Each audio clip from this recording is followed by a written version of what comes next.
Hey hello everyone, welcome to your own YouTube channel uniform forces. So वो घड़ी आ गई है फाइनली जिसके लिए आप सबको इंतजार था, जिसके लिए आप इतनी ज़्यादा मेहनत कर रहे थे।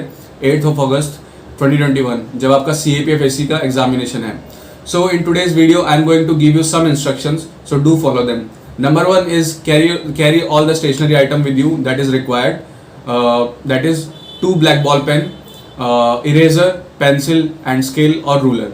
Number 2 is do carry a watch, analog or digital or analog cum digital, but let me remind you, smartwatch is not allowed, so do not carry any smartwatch with you. Number 3 is that take some pen and find the center on the Google map and choose the mode of conveyance accordingly. Okay, and one more thing, अपने examination centre पर do reach 1 hour in advance. ठीक है, इससे क्या होगा कि कई बार ऐसा होता है कि लाइक मेट्रो जो है काम नहीं कर रहा है या फिर on the road there is lot of jam, तो उस वजह से आपका जो डिले है वो बच जाएगा और आप जो है अपने सेंटर पर बिल्कुल टाइम से एंटर कर पाएंगे। Number 3 is that before attempting the examination आप अपना वॉशरूम आइए और अपने साथ में एक पानी की बोतल कैरी कीजिए, so that you do not waste time while writing the exam.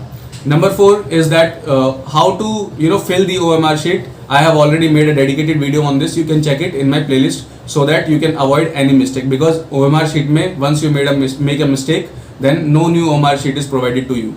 Okay. Number 5 is how to attempt paper 1 and paper 2. So if you are still confused that what should be the way forward to go with paper 1 and paper 2, then you can watch my videos from the playlist. Number 6 is that observe COVID appropriate behavior. That is, mask yourself, use the sanitizer, maintain the 6 feet distance and things like that.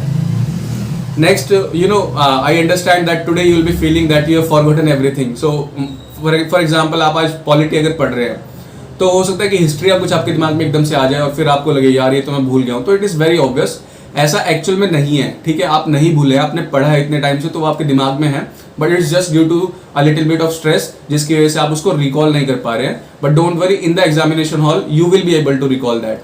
ठीक है, और इसके अलावा आज का जो schedule होना चाहिए वो क्या होना चाहिए, तो आई वुड सजेस्ट कि आज जो है आप ये बड़ी बड़ी मोटी मोटी बुक्स, बड़े बड़े चैप्टर्स जो है अवॉइड करें। आप क्या करें, go through the maps, go through whatever short notes you have made और maps of rivers, then indexes of different types, then codes for the essays. ठीक है, इसके अलावा अपेंडिसेस जो होते हैं in history, in Laxmikanth, there are appendices, so go through them, they are easy, they can be quickly revised, they'll give you a lot of confidence and they are important as well. Apart from it, take sufficient adequate sleep, because when you have taken adequate sleep, only then your mind will be able to work at an optimum level. तो इस चीज़ का आपको ध्यान रखना है। इसके अलावा in the last I would like to tell you that आप इस एग्जामिनेशन को देने के बाद you will not be failed. आप either you will have a lesson for yourself or you will succeed. ठीक है, फेलियर का तो कोई नाम ही नहीं है यहाँ पे। आपने अगर अच्छी तैयारी की है तो you will definitely make it this time, but even अगर आपकी तैयारी थोड़ी बहुत रह गई है या फिर कंपटीशन इतना ज़्यादा है कि you have skipped it, you have missed it by few marks, then don't worry, there will be a next attempt and you will make it next time. So all the best to everyone. अगर आपको कोई भी doubt है तो do ask me in the comment box, I will be helping you for sure. All the best for your examination.